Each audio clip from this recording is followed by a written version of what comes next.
Hola, ¿qué tal? Muy buenas tardes. Dios les bendiga, querida iglesia, queridos amigos que se conectan de diferentes lugares y países. Es para mí un honor poder llegar hasta ustedes con el propósito de traer un tema que va a ser de mucha ayuda en este día.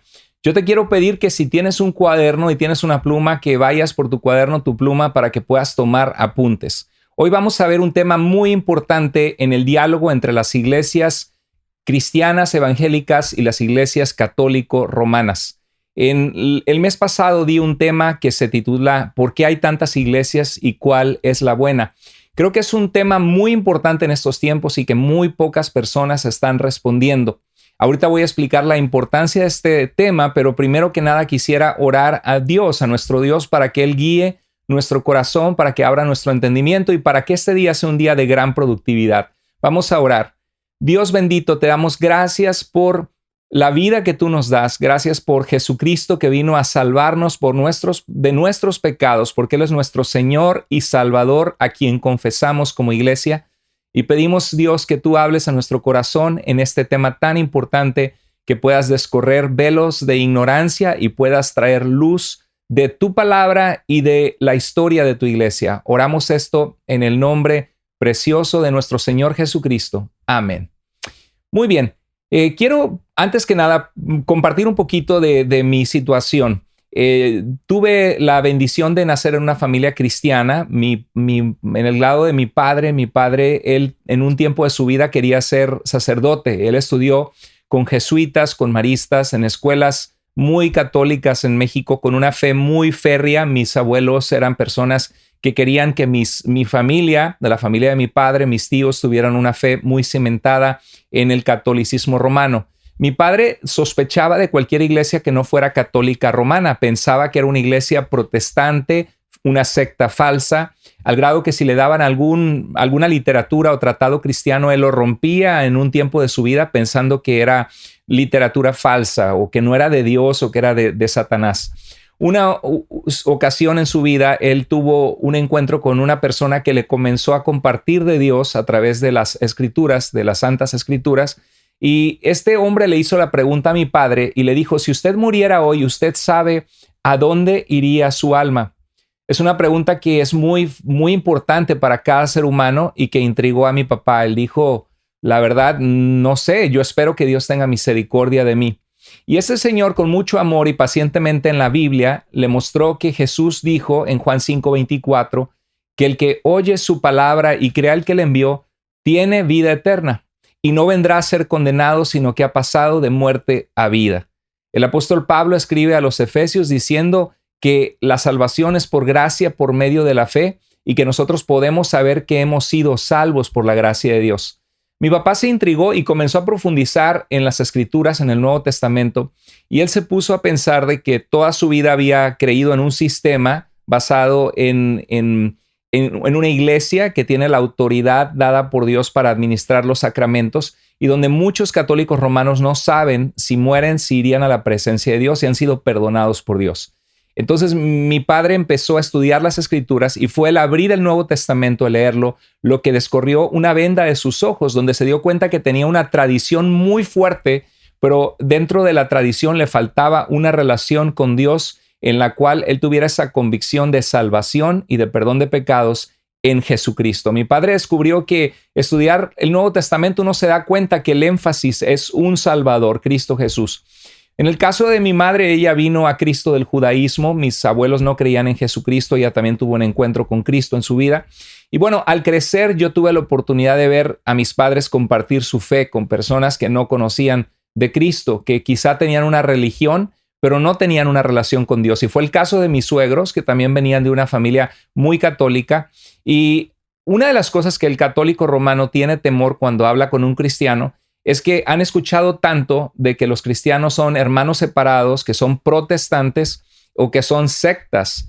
Y quiero que sepas que ciertamente existen las sectas. Las sectas son grupos que se cortan de lo que históricamente el cristianismo ha creído y que comienzan a enseñar herejías o doctrinas falsas que tuercen las verdades esenciales de la fe. Como por ejemplo los testigos de Jehová niegan que Jesucristo es Dios. Nosotros como cristianos creemos en la Santísima Trinidad, no en tres dioses, sino en un Dios que se ha revelado en el Padre, el Hijo y el Espíritu Santo. El credo, a veces cuando somos cristianos, pensamos que el credo es como si fuera una declaración de fe católica, porque después de todo el credo dice creo en la Iglesia Católica. Lo que ignoran es que el credo comenzó siendo el credo de los apóstoles por el siglo II y se terminó de escribir como lo conocemos ahora en un concilio grande de la Iglesia donde estaban hablando acerca de la divinidad de Jesucristo, que fue el concilio de Nicea en el año 325 y luego en el concilio de Constantinopla en el año 381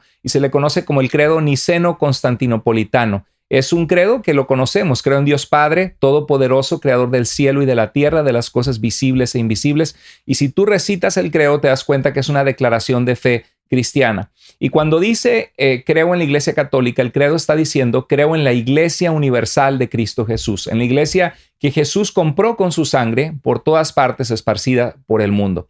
Entonces, es muy importante para muchos amigos católicos entender que las iglesias cristianas que apuntamos a Jesús como nuestro Salvador, no somos una secta como los Testigos de Jehová o los mormones, porque las sectas creen que su grupo es el único verdadero. Y esta pregunta de por qué hay tantas iglesias y cuál es la buena, la respondimos en el video pasado, que puedes ir a verlo, y en este video mostramos bíblicamente que la iglesia de Cristo es una iglesia que está compuesta por las personas que han sido salvas por Jesucristo. Yo creo que el tema que hoy vamos a expandir, y te pido que seas paciente, este va a ser, te advierto desde ahora, es un estudio largo, porque vamos a tratar de condensar, por ejemplo, tengo varios libros de historia de la iglesia, pero ese se llama Historia del Cristianismo de Justo González, y este es el volumen 1, y luego hay un volumen 2, y cada libro tiene 500, 600 páginas, y también, por ejemplo, tenemos la historia de la Reforma, de Editorial CLIE. Tenemos varios libros y, por ejemplo, tenemos este libro que se llama Los Padres Apostólicos, que son los primeros creyentes en escribir sus cartas. Entre ellos hay una carta hermosa de Clemente de Roma que aparece mencionado en la carta de Pablo a los filipenses, y la Iglesia Católica dice que fue el Papa en Roma, el obispo de Roma. Y vamos ahorita a aclarar nosotros una carta preciosa. Y algo hermoso para mí, yo he leído a los Padres Apostólicos, este libro he tenido el privilegio de leerlo 3 ocasiones. Los Padres Apostólicos no eran infalibles porque son seres humanos que están dando sus opiniones acerca de Dios, pero eran hombres que amaban a Dios, son herederos de la fe de los apóstoles, y estos libros nos sirven para poder ver que lo que creemos los cristianos es consecuente con lo que creía la iglesia primitiva. Por supuesto que hay secciones que son prestas a interpretación o a traer controversia que tanto teólogos católicos romanos o teólogos evangélicos utilizan, y hay dudas en cuanto a qué quiso decir, por ejemplo, San Ignacio de Antioquía. Pero en general, realmente si tú lees los Padres Apostólicos, tú no vas a ver la mayoría de los conceptos que forman a la Iglesia Católica Romana actualmente, los vas a ver ausentes. Más bien, los padres apostólicos, los padres de la Iglesia, son personas que reflejan más como la fe que nosotros tenemos como cristianos. Este tema que quiero dar va a ser más la pregunta: ¿cómo surge la Iglesia Católica Romana y de dónde surgen los protestantes?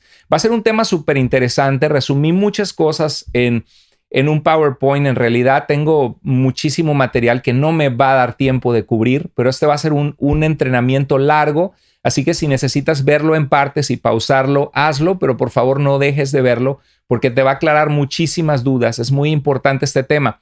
Quiero decirte que la mayoría de las iglesias cristianas evangélicas actualmente están compuestas de personas católicas romanas que encontraron, así como mi padre, que en Jesucristo podemos tener salvación, perdón de pecados.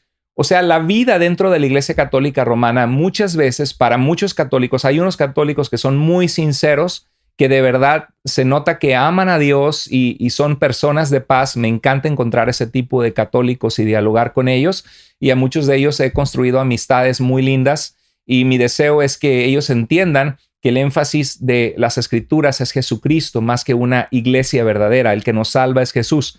Pero de un tiempo para acá empecé a ver que hay un sacerdote muy agresivo en las redes sociales que trata de, generalmente pasa al frente a cristianos que son, o a pastores que son ignorantes, y trata como de dejarlos en ridículo usando la Biblia. Y eso causa confusión porque de un tiempo para acá noté que cuando nosotros posteamos algún mensaje bíblico, inmediatamente esa gente que es férrea católica romana empieza a poner ataques. Ah, pero ustedes son una secta protestante. Cuídense de los falsos lobos, de aquellos que dividen la iglesia. O empiezan a decir, el pastor de seguro que anda por el dinero y quiere los diezmos de la iglesia. Eso es un argumento que utilizan mucho, claro, utilizando personas que realmente se dicen pastores y que lucran con la fe. Pero eso sucede pues en todas las denominaciones, incluyendo la Iglesia Católica Romana misma, que ha cubierto a muchos sacerdotes pederastas, inclusive con abuso de miles de niños en muchos lugares. Eso es lo triste del ser humano. El ser humano corrompe en lo que es puro en la fe y lo usan para su propio beneficio. Y precisamente por eso no puede haber una sola iglesia verdadera, porque el verdadero es nuestro Señor Jesús, que vino a salvarnos y que quiere tener una iglesia santa. Ahora, en todas estas pláticas que he tenido con personas católicas, he visto que este sacerdote y que algunos apologistas católicos han hecho a muchos católicos muy agresivos, y se ha creado como una secta dentro del catolicismo romano donde atacan y acusan a los cristianos, y uno de los argumentos que más les encanta utilizar es decir, a ver, ¿quién fundó tu iglesia? Hay una sola iglesia que Cristo Jesús dejó en la tierra, la católica romana. Y ese es el argumento que ellos utilizan y dicen, a ver, ¿cuándo fundó tu iglesia? Tú eres de 1517, hijos de Lutero. Ustedes son protestantes, o sea, por 1500 años ustedes no existían y ustedes se salieron de la iglesia que Cristo dejó. Hoy quiero explicar que eso es rotundamente falso, bíblicamente hablando, al leer los padres apostólicos lo que creemos. Y es muy importante responder a esta pregunta. Entonces, es una pregunta larga, pero vamos a ver. Quiero compartir antes de iniciar que me escribió una persona, me mandó unos videos de dos personas católicas romanas que estaban mostrando que los padres apostólicos supuestamente eran católicos romanos en nombre, en doctrina, creyendo lo que la iglesia actualmente cree. Entonces empezaron citando, dijeron, ¿sabías tú, por ejemplo, que Dionisio el Areopagita, que aparece en Hechos capítulo 17, hay un hombre que se llama Dionisio, cuando predica Pablo se convierte en Atenas, en un lugar donde hablaban los oradores, los filósofos, el Areópago de Atenas, y dice la Biblia que Dionisio creyó con su familia. Entonces ellos dicen, ¿sabías que él escribió una carta? Y muestran una porción de la carta supuesta de Dionisio el Areopagita que dice, contemplan el canto de alabanza católico, y dicen, fíjate que Dionisio el Areopagita, el que fue ganado para Cristo por el apóstol Pablo, está diciendo el canto católico. Entonces, cuando alguien no conoce a los padres apostólicos o la historia de la iglesia o le hacen este tipo de preguntas, a muchos católicos romanos los hace reflexionar y dicen, oye, no me vayan a engañar estas sectas protestantes. Entonces, algo que compartía con esta hermana en Cristo decía, bueno, en primer lugar, este escrito de Dionisio el Areopagita es pseudo Dionisio, es un escrito del entre el siglo V y el siglo VI. Todos los eruditos expertos en esta rama de estudio de documentos medievales están de acuerdo que es un autor neoplatónico que sigue la filosofía del filósofo Platón, mezclada con convicciones cristianas, y es un libro que no es de Dionisio el Areopagita del primer siglo, que fue ganado para Cristo por el apóstol Pablo. Y como es un documento en griego, cuando dice contemplen el canto de alabanza católico, el idioma original griego dice el canto de alabanza universal, porque la palabra católico en griego y en latín significa universal. O sea, todo lo que dice esta carta contemplan el canto de alabanza universal, o sea, el canto que todas las naciones o la gente le rinde al Señor. Eso es lo que dice. Y luego mostró en este escrito otra carta que decía la iglesia santa y católica que peregrina en todo lugar. Un documento como del tercer siglo que decía la iglesia santa y católica. Dicen, ya ves, ahí está la iglesia católica. Esa es la que Cristo dejó, no la tuya que vienes de Lutero, que eres bautista, presbiteriano, metodista. Ustedes son puras sectas y que hay 40,000 sectas. Recuerde que esto lo corregimos en el video anterior que puedes ir a checar en nuestro canal. Pero en realidad en griego lo que dice es a la iglesia santa y universal. O sea, la iglesia santa que está en todo lugar. Es todo lo que dices. El adjetivo que es una iglesia, ¿cómo describe a la iglesia? como una iglesia que está en todas partes. Y estamos de acuerdo y decimos un rotundo amén. La iglesia de Cristo es universal. En el idioma griego es católico y en latín igual. La iglesia de Cristo es católica, es cierto, es universal, está en todas partes. Pero no es que es la iglesia católica romana con un papa, con sacramentos. El catolicismo romano y las sectas piensan que su iglesia es la única verdadera. Y si tú estudias el Nuevo Testamento, te vas a dar cuenta que inmediatamente te das cuenta que algo no checa, que algo está mal. En Juan 14:6, Jesús dijo, yo soy, Jesús dijo, yo soy Jesús, el camino y la verdad y la vida. ¿Cuál es la verdad? Jesús es la verdad. ¿Cuál es el camino para llegar a Dios? Jesús es el camino. ¿Quién es el que nos da vida eterna de saber que algún día estaremos con Dios en la eternidad? La muerte y resurrección de Jesús por nuestros pecados. Jesús es el camino, la verdad y la vida. Nadie viene al Padre sino por mí. Ahora, cuando vas a la Iglesia Católica, el catolicismo romano, en la práctica está diciendo esto en sus doctrinas. Es como si dijera el versículo, Jesús dijo, yo soy el camino, la verdad y la vida, nadie viene al Padre. Y es como que tachar por mí y poner, sino por la única iglesia verdadera católica romana en la administración de la Eucaristía y los demás sacramentos. Eso es lo que en realidad cree la Iglesia Católica Romana, que fuera de la Iglesia Católica no hay salvación, cuando la realidad bíblica del Nuevo Testamento es que fuera de Cristo, fuera del Señor Jesucristo, no hay salvación. No es fuera de una iglesia en particular. Ok, el mensaje del Nuevo Testamento es un Salvador y Señor, no una institución religiosa. Eso es clarísimo. Todas las páginas de la Biblia, desde Mateo, que es el primer libro del Nuevo Testamento, hasta el libro de Apocalipsis, comienzan y terminan hablando de Jesús el Salvador, no de una institución, de una iglesia ni de un papa. La palabra eclesía viene del griego asamblea, la reunión, los llamados fuera, que los llaman a reunirse, y es una descripción del pueblo de Dios en todas partes. Eso es lo que significa iglesia. No significa una institución con un papa, sino el pueblo de Dios en todas partes. La iglesia cristiana somos tú y yo, somos la multitud de personas salvas por Jesucristo que lo siguen como Señor de sus vidas. Si tú lees el Nuevo Testamento, vas a llegar a esta conclusión, que esta es la definición de iglesia que da la Biblia, no una institución que tiene la autoridad dada por Dios para gobernar iglesias locales en diferentes lugares y nombrar pastores con un papa a la cabeza de la iglesia. Esto es un desarrollo histórico. En Efesios 5:25 se nos recuerda que Cristo amó a la iglesia y se dio él mismo por ella. Cristo Jesús amó, cuando habla de que amó a la iglesia y se dio por ella, está hablando que se dio por cada uno de los que por su gracia podemos ser perdonados de nuestros pecados. Y eso no depende de la denominación a la que perteneces, sino depende de que por la fe has creído en Jesús, te has arrepentido de tus pecados y le has recibido como tu Salvador.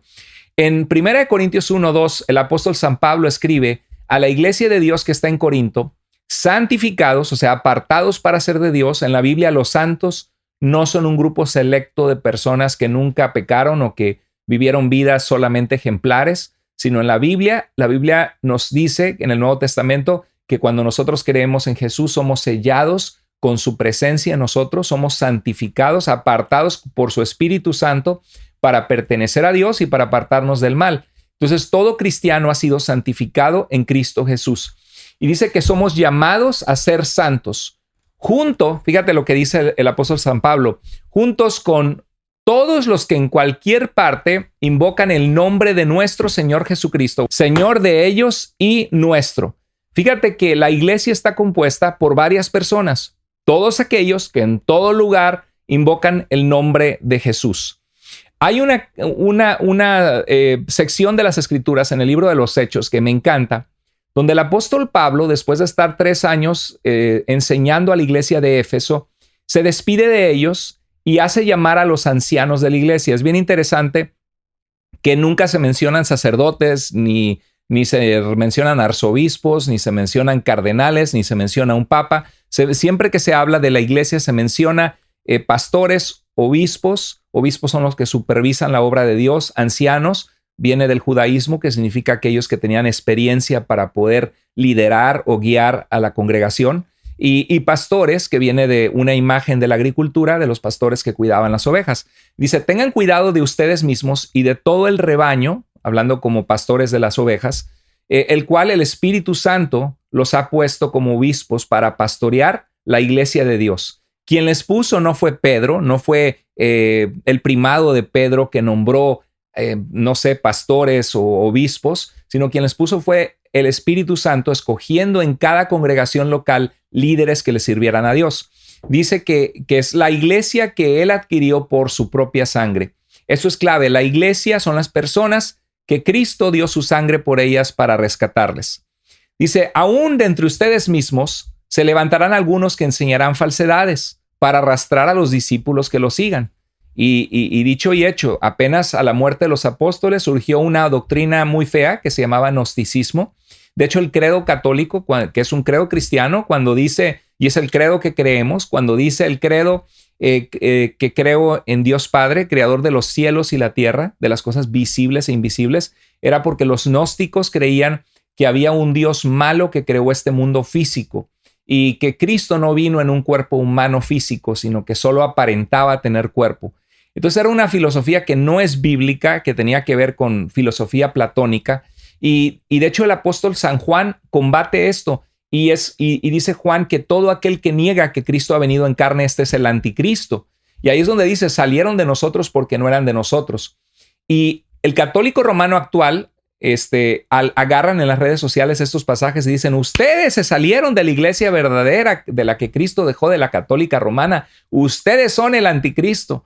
Cuando nada que ver. Primera de Juan está hablando de negar que Jesús vino en la carne para dar su vida en una cruz, en un cuerpo físico, y que llevó nuestros pecados y resucitó. No está hablando de que se salieron de una organización, sino de que se desviaron tras falsas doctrinas que niegan a Cristo.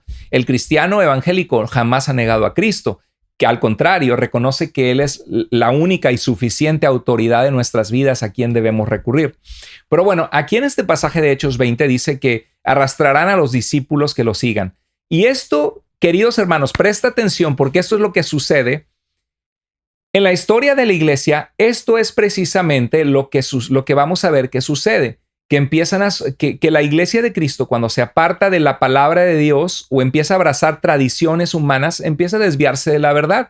Jesús le dijo a los religiosos de su época, ustedes son hipócritas porque dice la Biblia que se aferran desechan el mandamiento de Dios para aferrarse a los mandamientos de los hombres. Y algo así sucedió con la iglesia de Cristo en la época medieval. Continúa Pablo diciendo, ahora los encomiendo a Dios y a la palabra de su gracia. Pablo no dijo los encomiendo a San Pedro o al Papa en Roma, ni los encomiendo a la Santa Iglesia, sino dijo los encomiendo a Dios y a la palabra de su gracia, al mensaje de su gracia que salva, a las sagradas escrituras.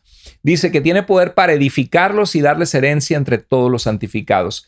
¿Quién tiene el poder de darnos la herencia del cielo, de la presencia de Dios? No es el Papa, no es una institución religiosa, no es mi iglesia, no es mi religión ni ninguna religión. Es Dios y su mensaje de salvación el que tiene el poder de transformarnos. Amén. Eso es lo que enfatiza las Escrituras y te reto a que leas el Nuevo Testamento y lo descubras por ti mismo.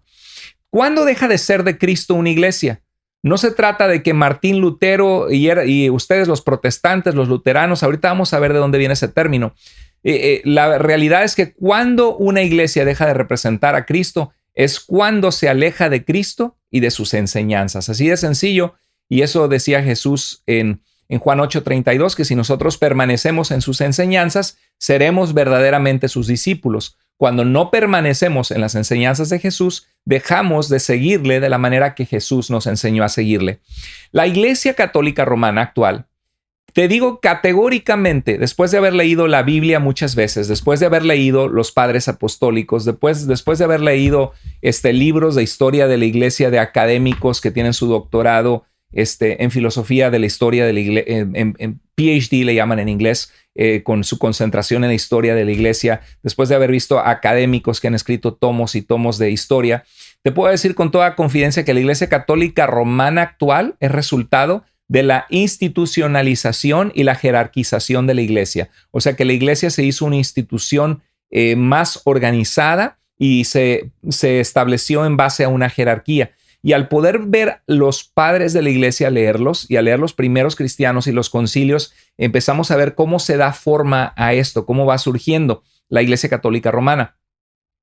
Para muchos católicos romanos, lo que ellos defienden y piensan es que cuando hablan de la iglesia que es columna y baluarte de la verdad, dice Pablo a Timoteo, cuando ellos piensan, cuando dicen esto, están diciendo la institución, la iglesia es la institución que Cristo dejó con un papa y sacramentos administrados por sacerdotes. Esto piensan que es la iglesia, pero en realidad el significado bíblico de iglesia es el pueblo de Dios compuesto por las personas salvas en Jesucristo. La primera vez que se usó el término católico está aquí en este libro de los Padres Apostólicos, unas cartas hermosas de Ignacio de Antioquía. Ignacio fue pastor de la iglesia en Antioquía, donde se les llamó a los cristianos por primera vez, según el libro de los Hechos, y él fue llevado en cadenas a morir por su fe en Cristo en Roma, y en el camino escribió cartas a varias iglesias. Y allí menciona, por primera vez se menciona, en el Nuevo Testamento jamás se dice que la iglesia es católica, jamás tiene ese título. Eso fue hasta Ignacio de Antioquía, alrededor del año 107, en una carta a una iglesia que se llama Esmirna, que es una de las iglesias de Apocalipsis. Y allí él escribe, cuando habla de la iglesia católica, lo que él quiere dar a entender es el conjunto de todas las congregaciones cristianas. Es como que está escribiendo y manda saludos al conjunto de las congregaciones cristianas, porque en griego, al escribir católicos, significa la palabra universal, es el adjetivo universal que está en todas partes.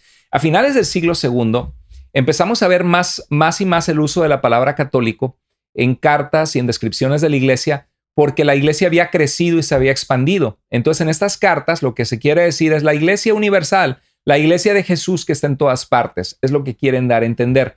Y cuando surgen herejías como el gnosticismo, herejías que niegan quién es Jesucristo o su suficiencia o su divinidad, empezaron a enfatizar la catolicidad de la iglesia, o sea, la universalidad de la iglesia, que toda la iglesia no cree esto que se está levantando Marción en el siglo II y está desechando ciertos evangelios y ciertos libros de la Biblia y está negando que Jesús vino en carne física. Entonces decían, la Iglesia Universal de Cristo no cree esto. Y ahí se empieza a utilizar más y más la palabra católico. Y eso es lo que confunde a muchos, porque cuando empiezan a estudiar y a profundizar, cristianos inteligentes, cristianos que les gusta leer los libros, porque la mayoría de la gente no le gusta leer, y descubren que en los primeros cristianos, como por el siglo II y III, empiezan a usar el nombre católico. Dicen, oye, pues la iglesia católica es la que Cristo dejó porque usan el nombre católico. Y no se ponen a pensar que están escribiendo en un idioma donde la palabra católico significa, como si dijéramos en español, la iglesia universal. Eso significa. Bueno, vamos a ver la historia de la iglesia. La historia comenzó de la iglesia con seguidores de Jesús, así como tú y yo hoy estamos en Jesús como nuestro único y suficiente Salvador. Así comenzó la iglesia primitiva. Lo que nosotros predicamos domingo a domingo, abriendo la palabra de Dios, predicando que solo en Jesús hay salvación, eso es la iglesia primitiva. Y a los cristianos se les llamaba discípulos, seguidores de Jesucristo, se les llamaba cristianos porque seguían a Jesús. Después vemos en el libro de los Hechos que el evangelio empieza a avanzar, que Jesús dijo, vayan y hagan discípulos, seguidores míos de todas las naciones, enseñándoles que guarden lo que yo les he mandado, bautizándolos en el nombre del Padre, del Hijo y el Espíritu Santo, hablando de bautizar adultos que creían en Jesús. En la Biblia jamás vemos el bautismo de un bebé. Entonces empieza a avanzar en las buenas noticias del evangelio, de la salvación. Después llega esta doctrina del gnosticismo y empiezan a haber diferentes herejías. La palabra herejía viene de una palabra que significa escoger, creer algo diferente que la fe que hemos recibido. Entonces empiezan a creer en gnosticismo, como expliqué que Primera de Juan ya está combatiendo un proto-gnosticismo, un primer gnosticismo que va surgiendo. Y entonces empieza a ver más adelante, a la muerte de los apóstoles, mucha gente empieza a creer en Jesús y la iglesia empieza a ser perseguida. Aquí tengo una gráfica que pueden ver que entre el año 64 y 68 empieza una persecución de un emperador romano que estaba loco, César Nerón. Y César Nerón manda a matar a Pablo, a cortarle la cabeza a Pablo, quizá por el año 68, y alrededor del año 64 el apóstol Pedro es crucificado al revés por su fe en Jesús. Él pide, dice la historia de la iglesia, que no quería morir igual que su Señor, y comienza a haber grandes persecuciones romanas. Una de las últimas era Diocleciano, hay Decio, emperadores romanos que persiguieron a los cristianos. Entonces, ¿qué pasa? Del año 30 al primer siglo el evangelio se expande, se sigue expandiendo hasta el cuarto siglo, y empieza a haber muchas persecuciones, y la palabra de Dios se difundía, avanzaba a los cristianos, y a pesar de la persecución, la iglesia avanzaba.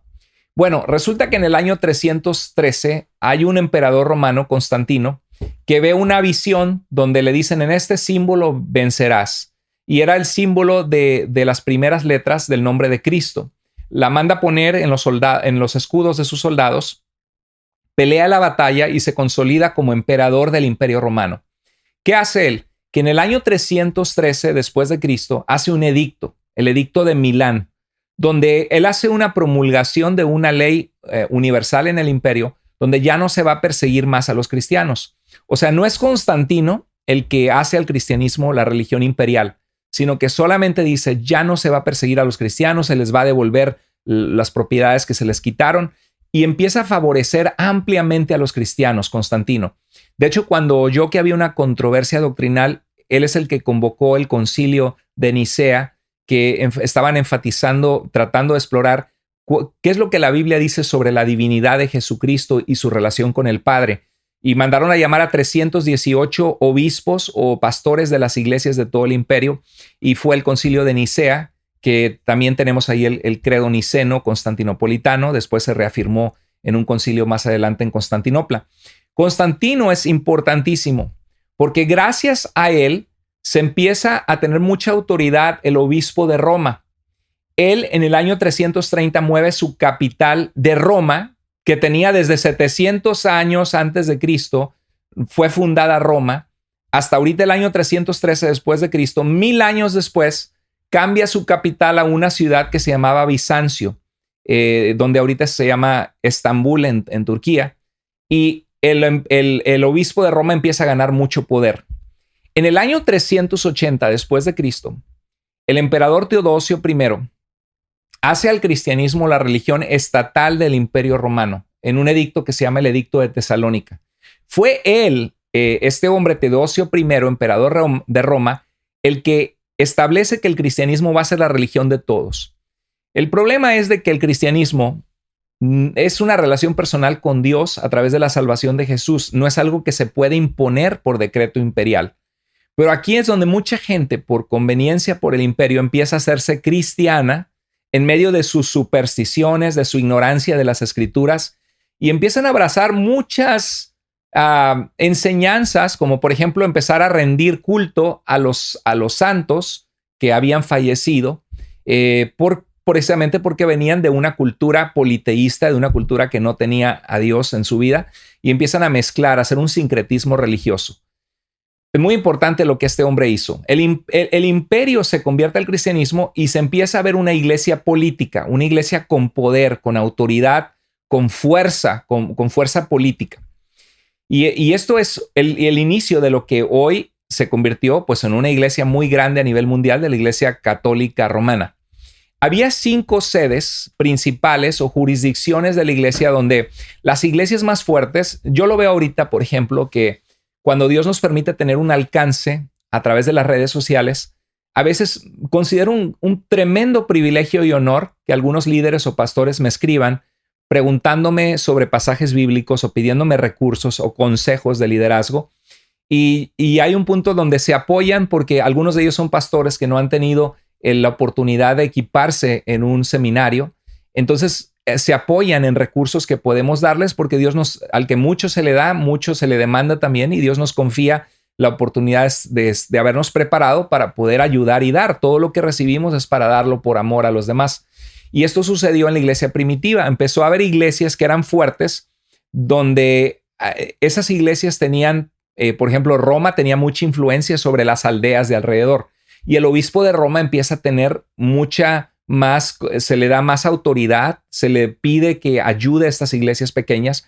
Y dice un historiador de la iglesia, Eusebio, que Roma, Constantinopla, Antioquía, Jerusalén y Alejandría se le conocía como la pentarquía, porque eran penta de cinco ciudades donde había obispos preparados que podían ayudar a otros, que podían ayudar a las aldeas más pequeñas, porque tenían iglesias más grandes, que tenían mayores recursos y oportunidad de equiparse. Bueno, aquí pongo un mapa muy importante, a ver si lo agrando para que lo puedan ver, aunque me tape un poquito a mí. Pero aquí pueden ver en este mapa los 5 patriarcados. Ven a Roma en el lado oeste o el occidente del imperio y hablaban el idioma latín. Y fíjate que el imperio romano dividido, lo que se ve en color gris es el agua del mar Mediterráneo. Ahí puedes ver la bota de Italia, donde está Roma, y puedes ver a un lado donde está Constantinopla. El emperador romano se fue de Roma a Constantinopla y dejó un hueco político en Roma muy difícil de llenar. Se le llamó Constantinopla por Constantino, que fue quien renombró esta ciudad que se llamaba Bizancio. Y abajo está Antioquía, en Siria, donde a los cristianos se les llamó cristianos por primera vez. Y abajo está Jerusalén y abajo está Alejandría. Bueno, ¿qué pueden ustedes observar en este mapa que tengo aquí?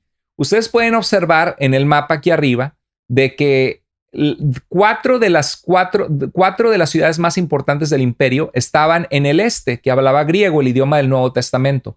Y solo una ciudad estaba en el oeste del imperio, donde antes había estado la ciudad más importante del mundo, Roma. Entonces, fíjate que en Roma hablaban latín, que fue el idioma oficial de la Iglesia Católica Romana por 1000 años, y en todos los demás hablaban griego, el idioma del Nuevo Testamento. Y esto es muy importante porque esto es lo que da forma también al catolicismo romano actual. Ahorita vamos a continuar viendo. El cristianismo surgió de Jerusalén, como pueden ver en las flechitas.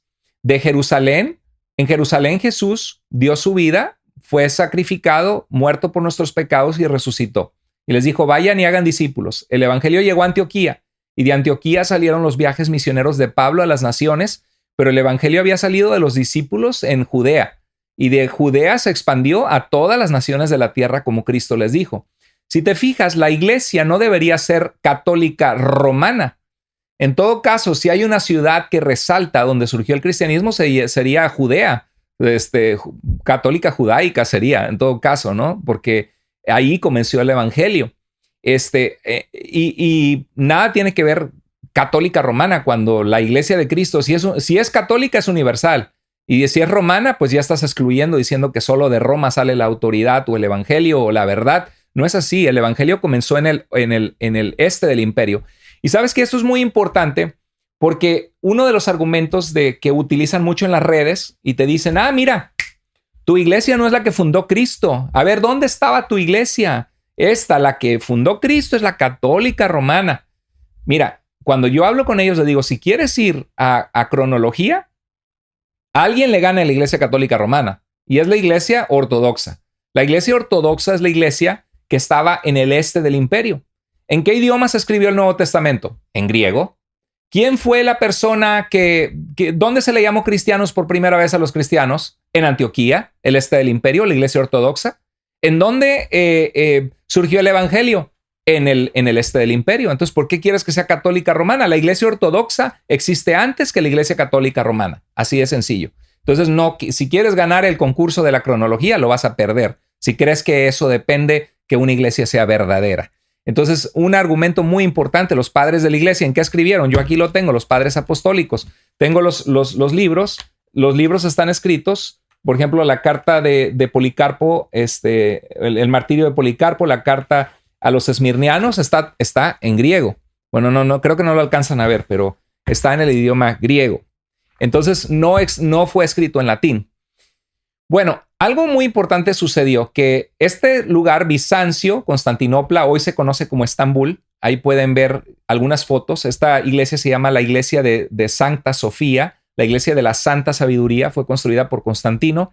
Después fue convertida en una mezquita musulmana cuando el Islam destruyó Constantinopla en el año 1454 después de Cristo. pero era una iglesia cristiana con murales de pinturas de la historia que tenían reflejados los santos de la antigüedad. Y cuando me refiero a los santos, es personajes creyentes que habían sido martirizados o que habían sido los apóstoles, pintados muros hermosos en esta iglesia. Y en este lugar fue donde Constantino puso el poder de su imperio. Entonces, ¿qué sucedió? Que quedó un vacío en Roma, que siempre había sido gobernada por los emperadores romanos. En el oriente, la cabeza de la iglesia era el emperador, porque estaban acostumbrados que el emperador era el líder religioso de la nación, el sumo pontífice. Era un título que antes se daba a los sacerdotes, o el gran sacerdote de la religión antigua romana. Ahora se le daba al emperador que él se puso a sí mismo como cabeza de la iglesia.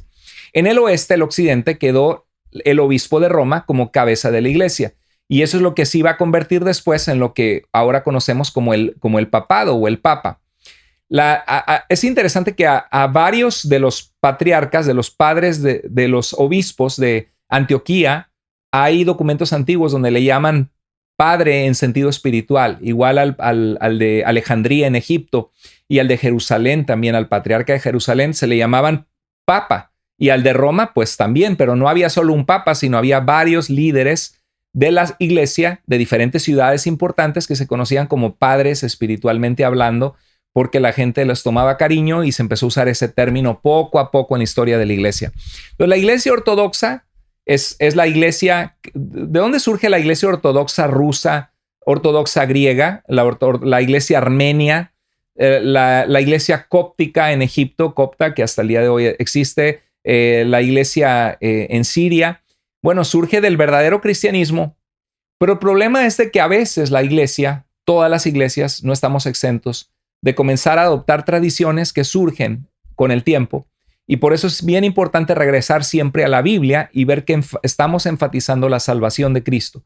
Pero bueno, la iglesia ortodoxa surge de estas iglesias cristianas que estaban en estos lugares, antes de la iglesia católica romana. Los 5 patriarcados, lo voy a agrandar para que lo vean. Pueden ver aquí el patriarcado de Roma, de Alejandría, de Jerusalén, de Antioquía y de Constantinopla. ¿Qué sucedió? Que Antioquía, Jerusalén y Antioquía fueron conquistados por el Islam. En el año 750, los musulmanes avanzan con la espada y conquistan mucho de este territorio y forzan conversiones masivas, porque el Corán es violento y pide la conversión de los cristianos, y no se les tiene que imponer impuestos y perseguir inclusive. Y la última ciudad en caer es Constantinopla en el año 1453 al Islam. ¿Qué observan aquí, queridos amigos que están viendo esta enseñanza? Que la única ciudad de los patriarcados, de las ciudades fuertes de la antigüedad, que no conquistó el Islam, la única es Roma, en el Imperio Romano del Occidente o del Este. Y ahí es donde el único papa que queda, porque todos eran papas o eran padres de sus respectivos distritos que eran líderes, la única iglesia fuerte que quedó en el imperio es en el lado oeste o en el lado occidental, que era el papa. Y ahí es donde surge realmente la fuerza del papado, de la iglesia católica romana actual. Esto es algo histórico, algo que así sucedió, por eso es que tomó tanto poder la iglesia o la administración de la iglesia desde el obispo de Roma. En el año 1054 hubo algo que se conoce como el gran cisma. Cisma significa la gran rotura, que se rompió o se dividieron, la gran división entre el oriente y el occidente. Y se los voy a platicar, algunas cosas las he escrito aquí. Y esto fue la separación oficial de la iglesia del oriente y del occidente. La iglesia ortodoxa, que tiene su patriarca, y la iglesia católica romana, que tiene al papa. Hubo una diferencia porque en una separación, porque había diferencias geográficas. Estaban en diferentes lugares, con diferentes culturas, idiomas. En el oeste se hablaba latín, en el este se hablaba griego. Y había más inmoralidad en el área de Roma, porque pues era conocido Roma por la inmoralidad, que había sido una ciudad politeísta, que había sido una cultura politeísta y también sumamente moralmente decayente. La razón principal del cisma era que Roma reclamaba la autoridad suprema ya para este año, para 10 siglos después, en el año 1054, y los obispos del este no aceptaban esta demanda de autoridad. Miguel Cerulario era el patriarca de Constantinopla, en esta ciudad que les mostré bien grande, de Santa Sofía, en esta, iglesia que les mostré en la foto.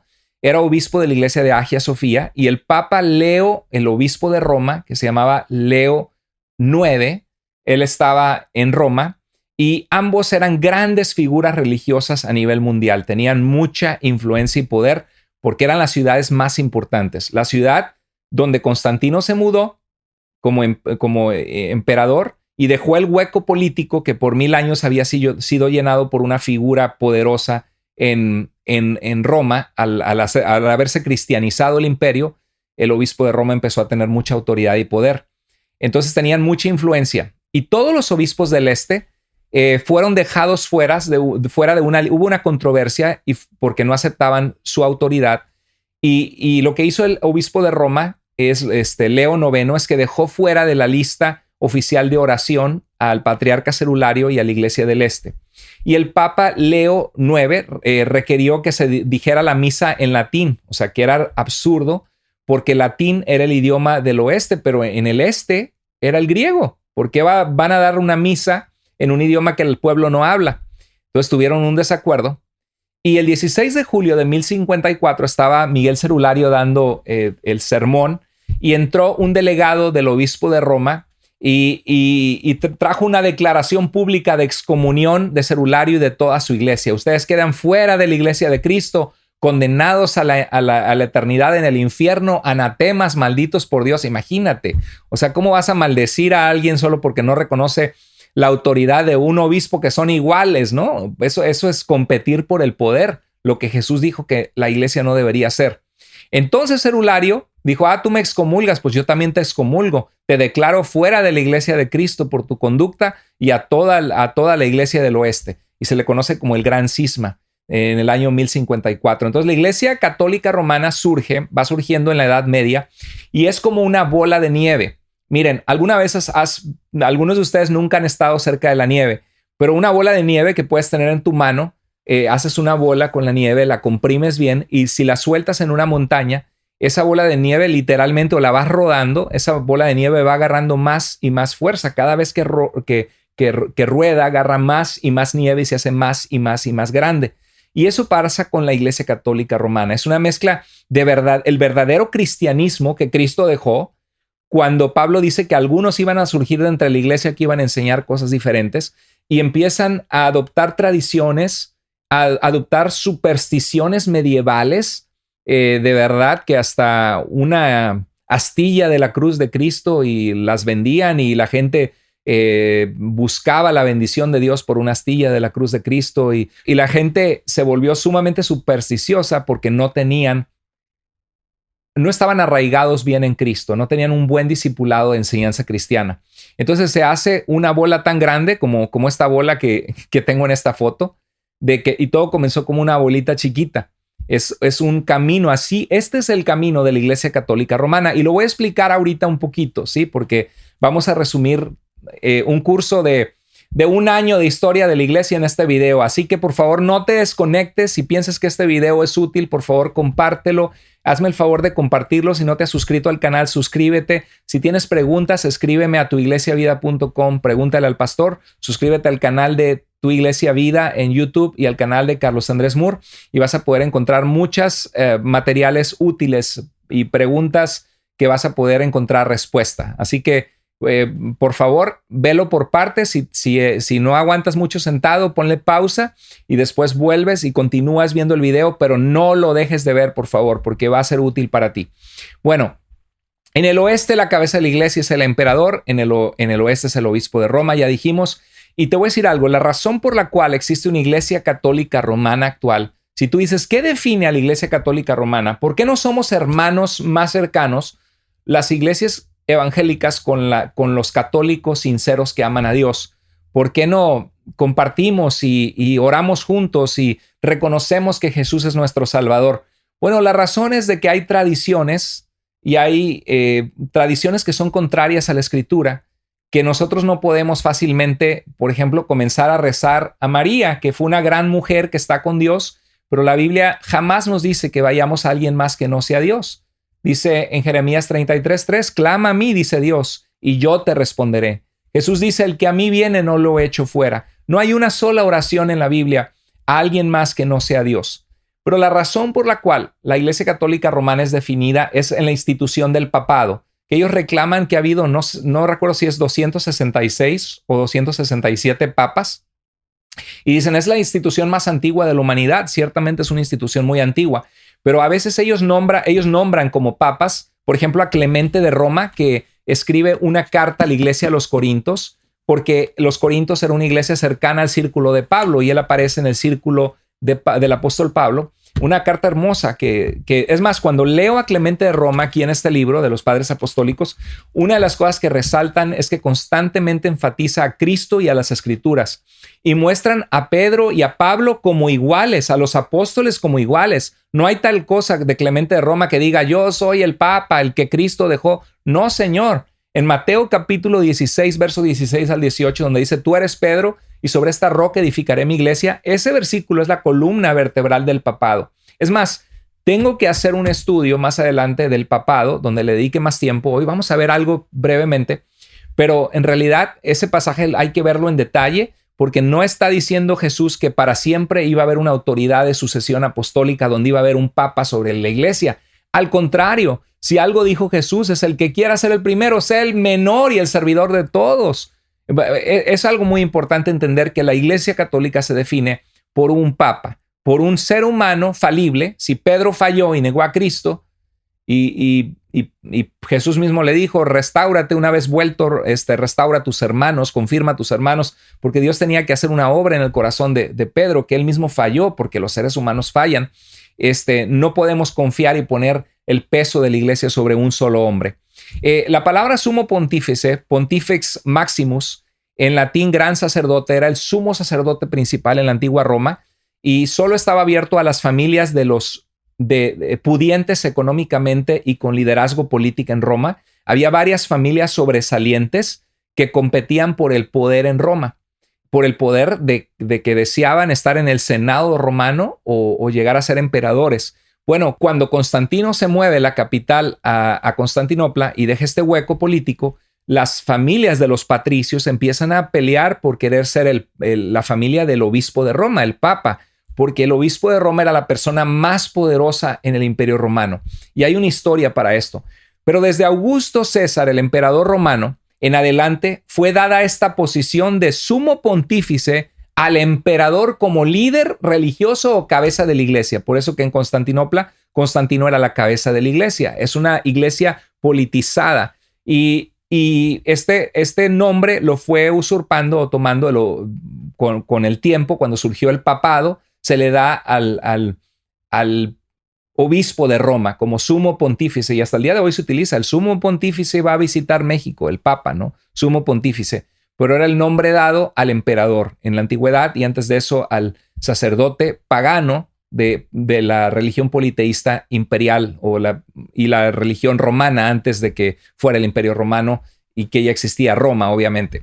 El término papa comienza a ser utilizado en el siglo III y lo interesante es que comienza a ser utilizado con el obispo de Alejandría como el padre espiritual por respeto, por amor. Le empezaron a llamar padre o papa. La palabra papa significa padre. Entonces se le empieza a aplicar no al obispo de Roma, sino al de Alejandría en Egipto, en los ortodoxos, en el este del imperio. Y hasta el siglo XI se convierte en un nombre oficial de la iglesia, que los obispos de Roma son los papas. Ya se comienza como un nombre oficial que describe el papado. En los primeros siglos de la iglesia no vemos un líder universal y te lo constato, aquí está.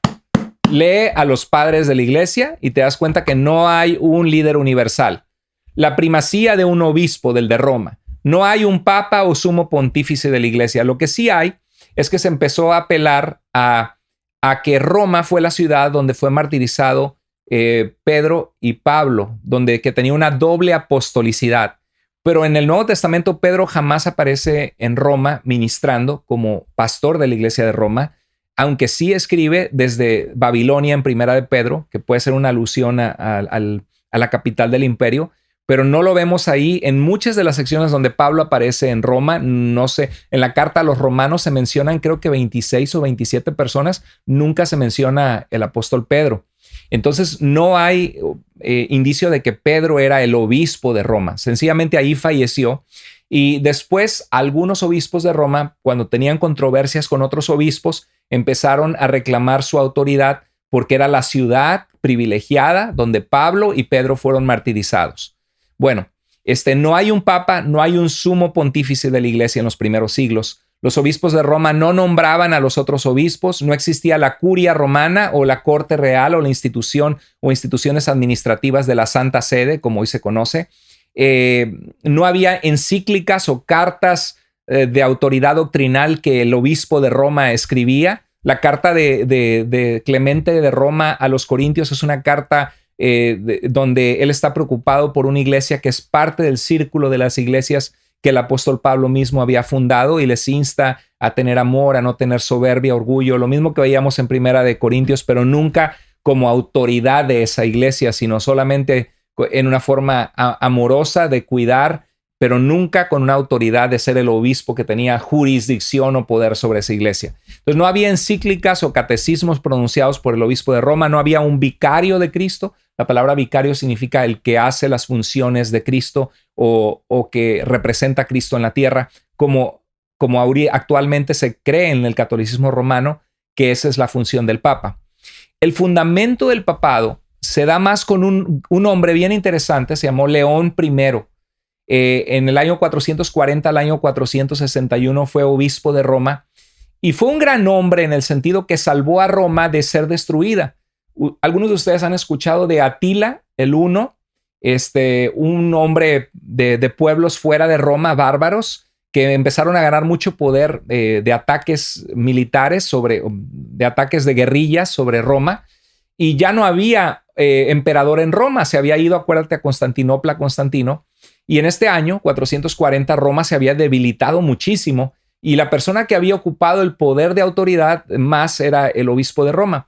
Y él salió y enfrentó a este líder bárbaro y le dijo de que Dios quería que dejara la ciudad ser libre. Fue muy valiente y realmente salvó a la ciudad. Y eso le empezó a dar mucha autoridad al obispo de Roma. Entonces, León I es el primero que empieza a tener ese tipo de autoridad y menciona que el obispo de Roma se convierte en Pedro cuando hubo una controversia por ahí con unas iglesias de alrededor y que tiene autoridad doctrinal sobre otras iglesias. Ahí se empieza a gestar el concepto un poquito más. Con Gregorio I fue un gran reformador, venía del monasticismo, de este movimiento donde algunos se apartaban a la oración, a la pobreza, a reflexionar en las escrituras. Gregorio I es el que puso cantores, los cantos gregorianos, que son conocidos hasta nuestro tiempo en algunas iglesias católicas o en algunas obras antiguas musicales escuchamos cantos gregorianos. Gregorio I comienza cambios y él empieza a tener cierto poder de autoridad ya sobre otros obispos de una manera un poquito más marcada, pero hay un escrito de Gregorio I donde explícitamente él rechaza el título de cabeza de la iglesia. Él dice que porque era un título que se estaba poniendo el obispo de Constantinopla en el este del imperio, diciendo que solo Cristo merecía el título de ser cabeza de la iglesia, ¿verdad? El apóstol Pablo dijo en 2 Corintios 3 que nadie puede poner otro fundamento que el que está puesto, el cual es Cristo Jesús. Entonces, el primer papa en aceptar el título explícitamente de papa, probablemente, aunque es debatible, se llamó Bonifacio III. Bonifacio significa cara bonita. Tercero, en el año 608 después de Cristo, reclama ser cabeza de toda la iglesia. O sea, ahí empieza a ver más lo que hoy se conoce como el papa. Pero vemos que es como una bola de nieve, no es algo que Cristo dejó a Pedro como papa y que luego hubo una sucesión apostólica. No, no es cierto. Hubo obispos de Roma, sí, pero no hubo papas de la iglesia, ni siquiera se les llamaba así. Entonces, ni Cristo dijo que iba a dejar una institución de un papado, jamás. Hasta el Concilio Vaticano I de 1870, imagínate, ¿cuánto es 1870? Hace 150 años atrás apenas, la Iglesia Católica Romana enfatizó la primacía papal y la infalibilidad papal. El Papa no erra ni puede errar, dice el Concilio Vaticano I. Es infalible cuando habla como cabeza de la Iglesia. Imagínate. Oye, ni Pedro mismo era infalible porque le falló al Señor. Y tú andas diciendo que hay un hombre que es cabeza de la Iglesia, que no es Cristo, sino es un representante de Cristo que es la cabeza de la Iglesia y que él nunca falla. Oye, históricamente esto es totalmente probado falso, porque ha habido muchos papas que fueron terribles, que compraron el papado con dinero, fueron hijos del diablo y se deleitaron en el pecado y hicieron cosas, barbaridades de inmoralidad y de mandar a asesinar personas y no eran representantes de Cristo, aunque están en la lista de papas que supuestamente vienen desde Jesucristo. Entonces, eso es algo bárbaro. El Papa Gregorio VII, les voy a contar una historia breve. Recuerden que esto es algo para pausar si lo necesitas, pero vale la pena quedarse. El Papa Gregorio VII se había alojado en el castillo de Canosa y el emperador del Sacro Imperio Romano Germánico, Enrique IV, fue a Canosa en el año 1077, este castillo donde estaba este obispo, durante una controversia de quién tenía el poder de nombrar obispos y de nombrar a los abad, que eran líderes de los monasterios. Y pues el rey decía, pues es la autoridad mía, porque el emperador era la cabeza de la iglesia, y el papa decía, no, esta es mi autoridad. Total que el papa excomunicó a este rey del Sacro Imperio Romano Germánico, lo excomunicó, le dijo, te vas a ir al infierno y quedas fuera de la iglesia. Y él también era una movida política porque él no quería perder el poder con todos sus súbditos que eran creyentes o católicos, y fue a este castillo. Hasta hay una pintura ahí famosa donde está en el frío, en medio del viento, esperándose afuera porque el papa, el obispo, no lo quiere recibir, se hace el sentido y dice, no te voy a recibir. Total, de que fue a Canosa, a este castillo en Italia, en 1077 para buscar la absolución y la revocación de su excomunión. Él dijo, yo quiero ser parte en comunión con la iglesia, que me reconozcan como parte de la iglesia. Se humilló, fue obligado a suplicar en el frío, de rodillas, esperando 3 días y 3 noches ante la puerta de la entrada del castillo. Y ya finalmente se supone que el Papa lo perdonó. Pero este evento fue un evento terrible porque muestra en la Edad Medieval la autoridad y el poder absoluto que llegó a tener el obispo de Roma como papa. Llegaron a tener poder inclusive sobre los mismos reyes de las naciones, sobre el Sacro Imperio Romano. En Mateo 20, 24 al 26, Jesús, cuando Jacobo y Juan discutían de quién estaría a la derecha y a la izquierda en el reino de Cristo, cuando Él establezca su reino, y dice que se indignaron los apóstoles cuando escucharon que Jacobo y Juan hicieron esa petición a Jesús. Y Jesús, llamándolos, les dijo, ustedes saben que los gobernadores de las naciones se enseñorean y ejercen autoridad sobre ellas. No será así entre ustedes, sino que el que quiera llegar a ser grande será su servidor. O sea, el concepto del papado, de un hombre que es la autoridad y cabeza de toda la iglesia. Oye, Jesucristo mismo nombró a 12 apóstoles, no nombró solo a Pedro.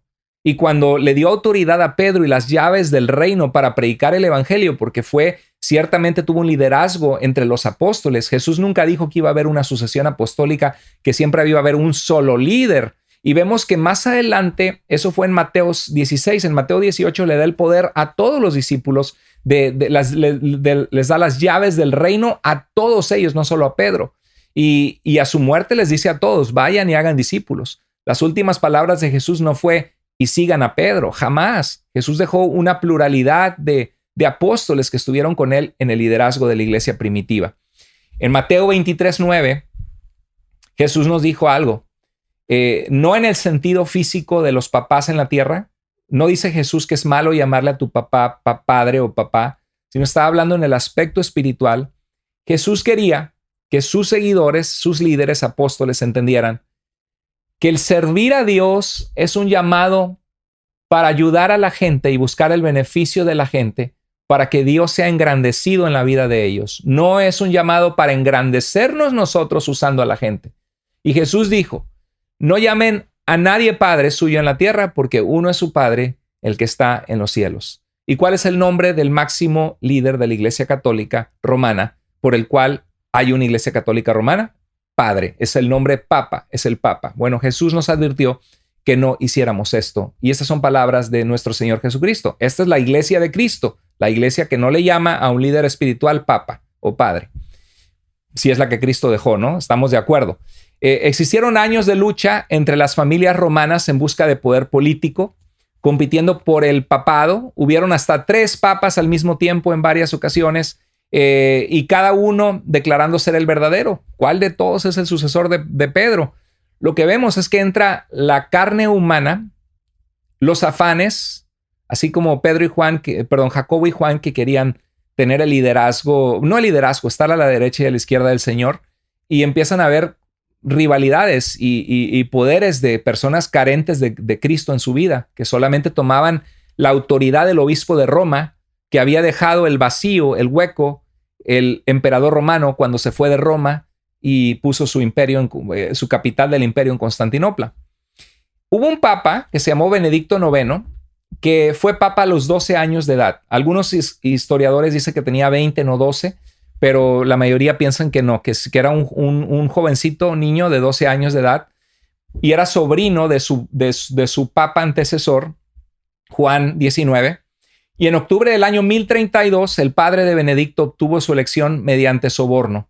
Por cierto, él vendió su papado y fue el único hombre en el papado que ha sido 3 veces papa. Pero hubo un papa, líder de toda la iglesia, de 12 años de edad. Y eso te muestra el nivel de corrupción que había. Bueno, gracias a Dios que el Señor siempre está interesado en su iglesia. Y en medio del poder político que tenían algunos obispos de Roma, los monjes copiaban las escrituras. Había monasterios donde había escribas que copiaban las escrituras y muchos querían acceder a las escrituras, pero no muchos sabían leer y escribir. Sin embargo, hubo grupos de personas que a través de alguien que sabía leer y escribir y de sacerdotes o pastores, obispos de las iglesias, que enseñaban a la gente la verdad de Cristo. Estaba esparcida en medio de un imperio contaminado por el pecado, por las supersticiones, por un sistema deficiente de hacer iglesias, pero empezó a haber luces de reforma. La Iglesia de Cristo es una comunidad formada por Cristo. Y esa comunidad se agrupa en locales que después se forman instituciones a veces, las denominaciones, y sus instituciones aman a Cristo, pero son pecaminosas. Donde quiera que el ser humano toca, dígame si no es cierto, echa a perder lo que toca el ser humano. Y donde quiera que el ser humano, por eso uno escucha de iglesias que uno sale lastimado porque el pastor anda robando dinero, o el pastor o el sacerdote, ¿no? Anda cometiendo fechorías y la gente sale que pierde su fe porque no hay un sistema de rendición de cuentas donde y no se hace nada cuando hay algo que está dañando a la iglesia. Entonces, siempre las iglesias necesitan reforma. Siempre necesitamos reforma en nuestro corazón nosotros mismos. La verdad es que podemos acostumbrarnos a un cristianismo cómodo. Voy a la iglesia a veces y cada vez voy menos. Y bueno, pero Dios me ama. ¿Cuánta gente en esta pandemia se ha apartado de Dios? Tienen meses o semanas de no congregarse y dicen, pero de Dios no me he apartado. La verdad es que sí te has alejado de Dios. Si te has alejado de buscar las cosas de Dios, de congregarte, de reunirte con otros hermanos en Cristo, alabar a Dios, abrir su palabra, te has alejado de Dios. Entonces, la iglesia siempre necesita reformarse. Y uno lo ve, Jacobo y Juan fallaron, Pedro falló, Judas era de una parte de los 12 y entregó a Jesús. Imagínate que Judas fue un apóstol nombrado por Jesús. ¿En qué fue la iglesia dejada por Jesús, la iglesia que Judas pues estaba enseñando discípulos? Dirías, no, pues si Jesús envió a los 72 a predicar y ahí iba Judas, pues era la iglesia del Señor, sí, pero si Judas hubiera continuado y no se hubiera matado después de entregar al Señor y hubiera enseñado lo que él hubiera querido, no puedes decir que es la iglesia de Cristo.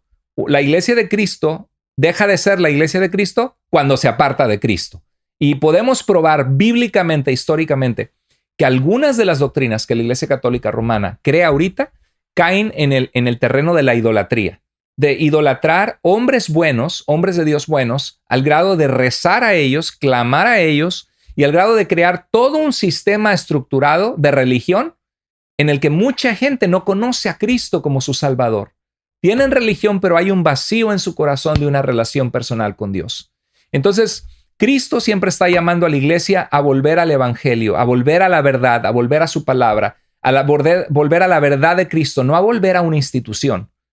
Aguanta, sigue adelante. Aunque estamos en este estudio que es largo, por favor, sigue conectado. Creo que es algo muy importante y valioso lo que estamos viendo. ¿Están de acuerdo? Ponme tus comentarios si sientes que estás aprendiendo, que es de bendición lo que estamos viendo juntos. Por favor, coméntalo.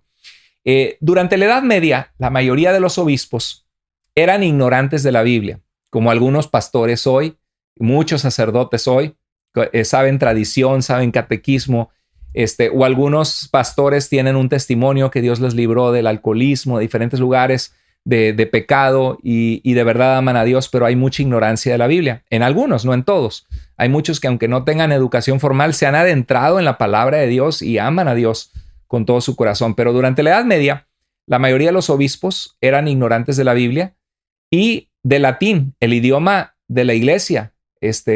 Jerónimo tradujo la Vulgata latina en el siglo IV, tradujo la Biblia que se convirtió en la Biblia oficial de la Iglesia Católica Romana por 1000 años, y la gente tenía la Biblia en latín, ni siquiera en los idiomas originales de griego y hebreo. Había en la iglesia simonía, en honor a Simón el mago en el libro de los Hechos, que quería comprar el Espíritu Santo por dinero para lucrar. Simonía era vender posiciones en la iglesia por dinero y para hacer dinero. Y así es como muchos papas llegaron al poder. Por la influencia del dinero pudieron colocar a sus hijos en posiciones poderosas dentro de la iglesia, porque era una institución donde la gente aprendió a lucrar, como la iglesia de ahora, tristemente, como muchos pastores sinvergüenzas o líderes falsos o sacerdotes también falsos que utilizan el dinero de Dios y no porque aman a Dios. Ahora, eso es diferente a decir que a un sacerdote o a un pastor o a cualquier persona que sirve de tiempo completo tiene derecho a que se le sostenga, porque Jesús mismo lo ordenó, que el obrero es digno de su salario. Pero nos estamos hablando de gente que usa la fe para lucrar de una forma que son desechados por Dios y que Dios nos advierte de esto. En la Edad Media estaba pasando la simonía. Había nepotismo, dar posiciones no merecidas a parientes solo por el poder. Había pluralismo, ser obispo de muchas congregaciones. Por ejemplo, yo soy obispo en esta ciudad y soy obispo de la ciudad a 15 minutos y soy obispo de la ciudad a 30 minutos porque me van a dar dinero en cada una de las iglesias en las que yo pastoreo.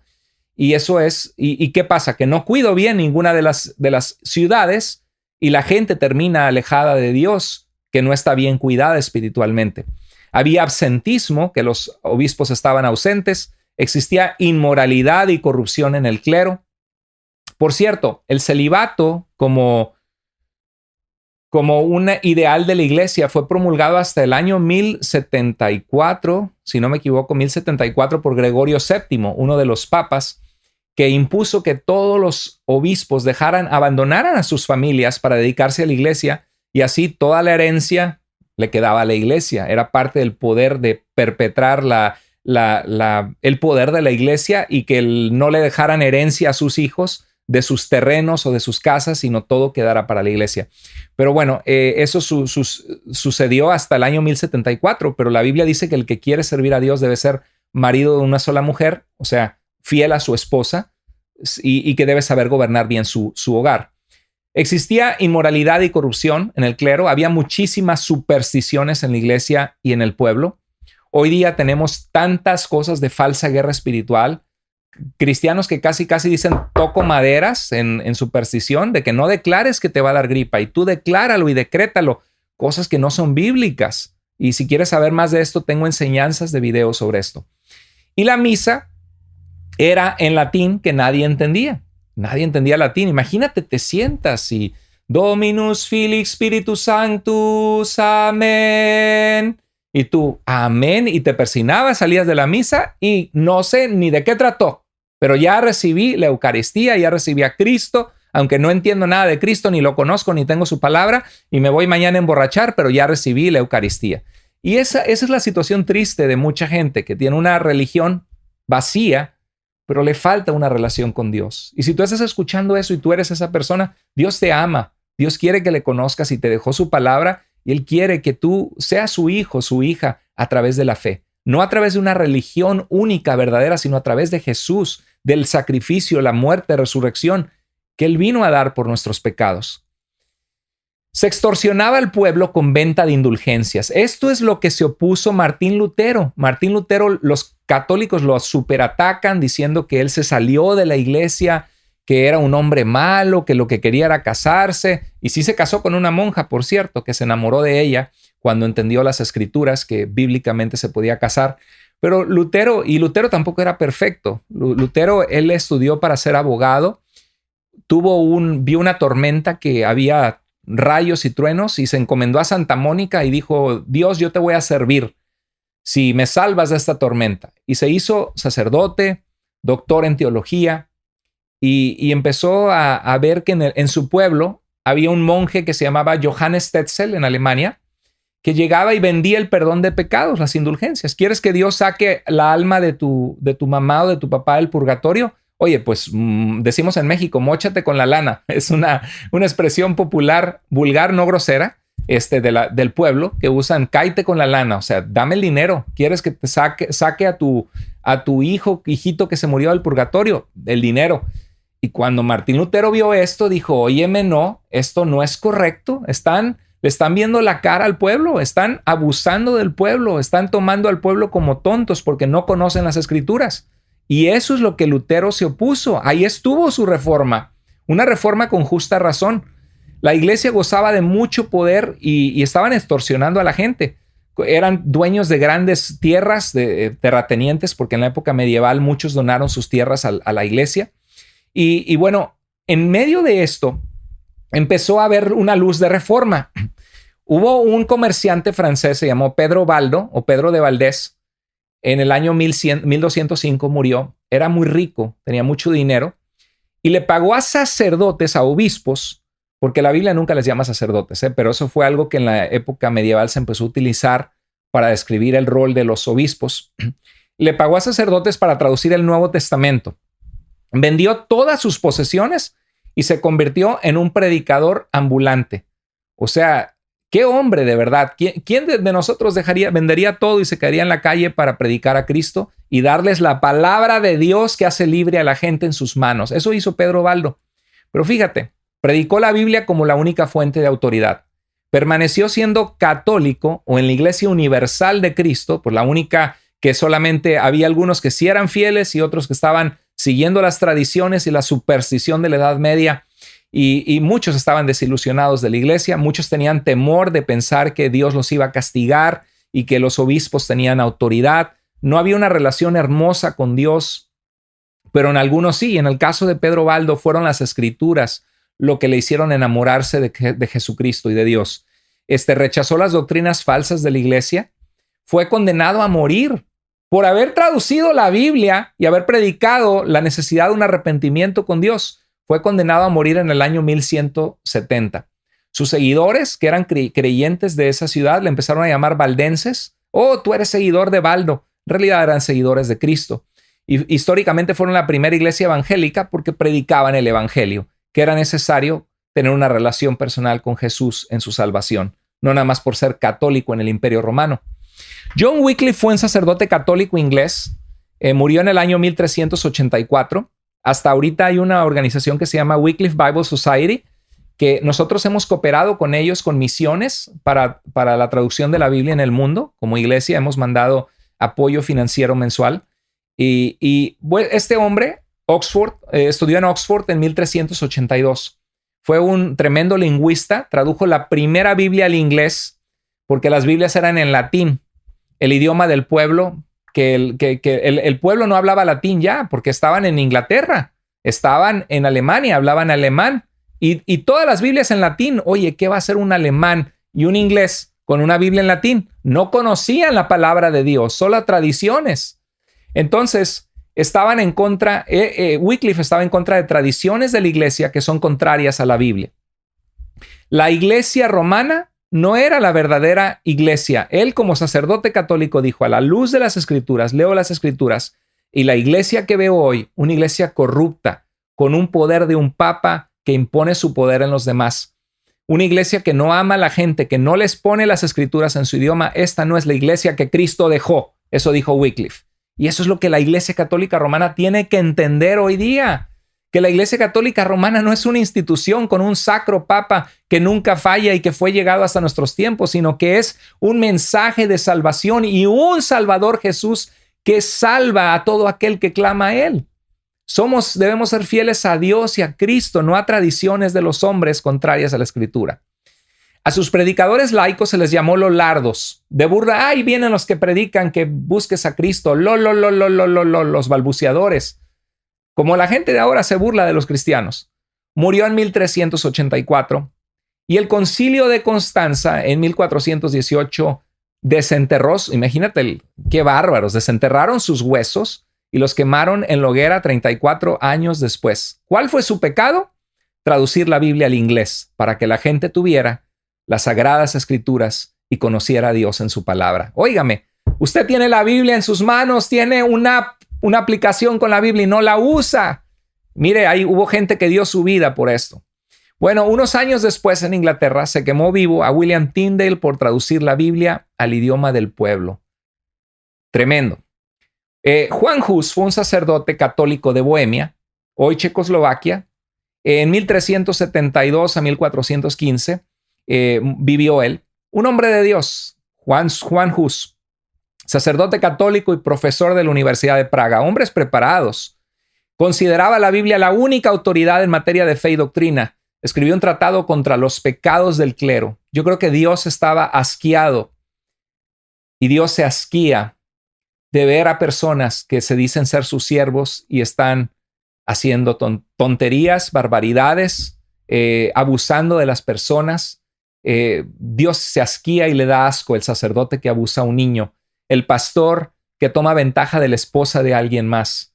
Y este sacerdote escribió contra los pecados del clero con justa razón. Fue condenado a la hoguera en el Concilio de Constanza en 1414. Había escrito al emperador sus creencias buscando que la iglesia fuera reformada, fuera limpia para Dios, y se le había garantizado salvoconducto. No te preocupes, tú ven al concilio, exponnos tus puntos y vas a poder regresar a salvo. Puro cuento, querían matarlo, porque al final no se trataba de amar a Dios y su palabra, se trataba de amar su poder. Hay gente que ama más el no equivocarse, que no te muestren que te habías equivocado, aman más eso que la verdad. No quieren venir a la verdad no porque no puedan, sino por orgullo, porque eso implica decir estuve mal. Y se necesita valentía y amor a Dios para hacer eso. Bueno, llegó al concilio, se le arrestó sin dejársele defender y lo quemaron el 6 de julio de 1415. Sus seguidores fueron los hermanos moravos, un pueblo que estaba en esa región. Influyeron en la fe del sacerdote anglicano John Wesley, grandes seguidores de Cristo entre este pueblo moravo. Y bueno, ellos fueron parte en cierta forma en influir a Juan Wesley, que fundaría la iglesia metodista más adelante. Yo tuve la oportunidad, el privilegio de ir a Alemania, porque allí vivía mi cuñado y fuimos a visitarle después de muchos años que él estaba viviendo allí. En una oportunidad en el año 1000, no, yo no soy tan viejo. En el año 2013 fuimos para allá y estábamos caminando en un lago. Mi cuñado me dijo, vamos al lago de Constanza. Y dije, no, pues aquí donde yo vivo está lleno de lagos, muy bonito. Pero no sabía que era una ciudad hermosísima. Y cuando íbamos caminando vi una placa en el piso que hablaba del Concilio de Constanza, 1414 a 1418. Lo vi y se me enchinó la piel y dije, aquí es donde murió el hombre de Dios, Juan Hus. Aquí es donde quemaron los huesos de Wycliffe, de este traductor de la Biblia, me acordé.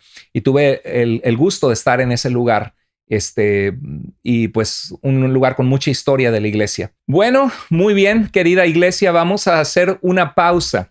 Quisiera que pudiéramos procesar y digerir con más tiempo esta información que es tan importante.